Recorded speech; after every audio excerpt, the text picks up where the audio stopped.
देखिए, जनता सचेत है और मुंह तोड़ जवाब देने जा रही है और एनडीए की सरकार पूर्ण बहुमत से बनेगी। ये जनप्रतिनिधि मार नहीं खाया है, ये जनता मार खाई है। बुद्धिजीवियों पर और शिक्षकों पर और यंगस्टर्स पे भरोसा उठ गया है और उन्हें लगता है कि शायद बाहर से कोई एक स्पीशी आकर और बिहार में ऐसा महान काम कर देगा कि पूरा बिहार एक नंबर पर मानचित्र पर देश के मानचित्र पर आके अचानक खड़ा हो जाएगा। भाजपा पे लाठीचार्ज में आप लोगों पर जो लाठीचार्ज हुई, इसको किस रूप से देखते हैं? ये एक बर्बरता पूर्ण बिहेवियर था सत्ता का, और जो इंसान जो एक तबका जनप्रतिनिधि जिसको कहते हैं, वो लोगों का जनप्रतिनिधित्व करता है, उसके ऊपर जो इस प्रकार का घृणित कार्य हुआ है, वो एक भयानक संदेश देता है पूरे देश को कि ये जो बिहार राज्य में एक अराजकता का माहौल कायम है और इसे स्वयं छोड़ देना चाहिए।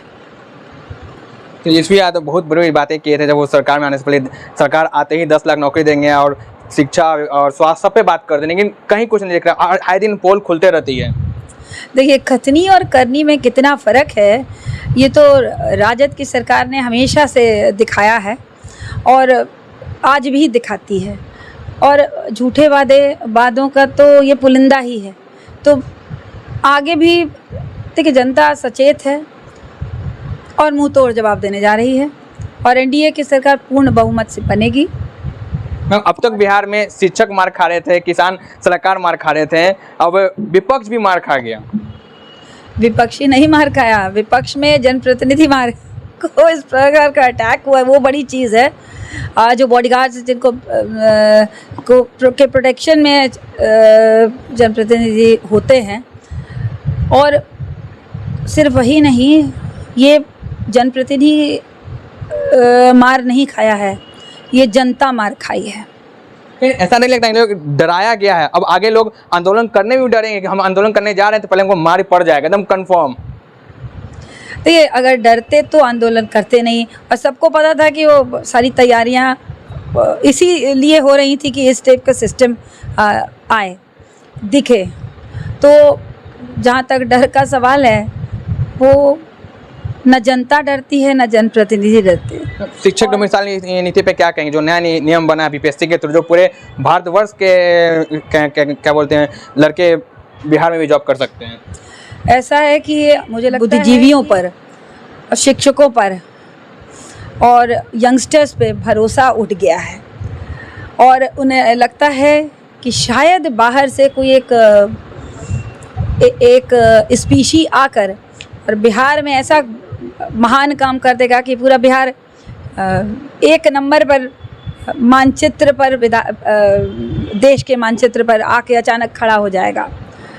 बट इतिहास गवाह है कि बिहार ने सबको रास्ता दिखाया है, बिहार के लोगों ने रास्ता दिखाया है।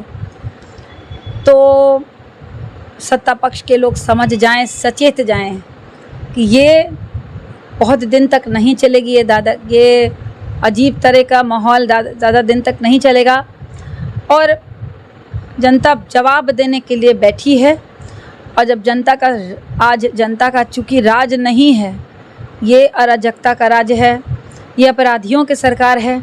कल ये सरकार आप कह सकते हैं काला दिवस रोज़ आता है, वैसी सरकार कह सकते हैं।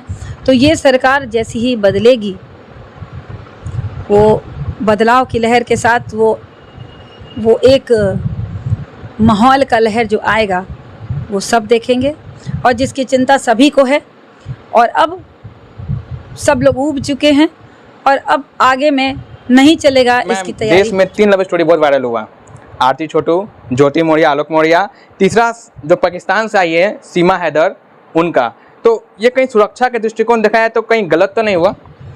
देखिए एब्सोल्युटली गलत तो है। और मुझे देखिए होता ये है कि जब दूसरे कंट्री में हमारे इंडियंस जाते हैं तो उनका कंप्लीट स्कैनिंग होता है, तो ये विषय का स्कैनिंग का है एब्सोल्युटली, और इमीडिएट उस पर एक्शन मोड में आ जाने का है मेरी समझ से।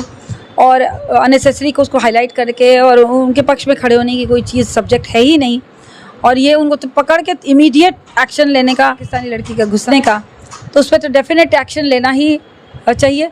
बिकॉज वन शुड नो कि आखिर व्हाट इज़ द रीज़न कि ये यहाँ तक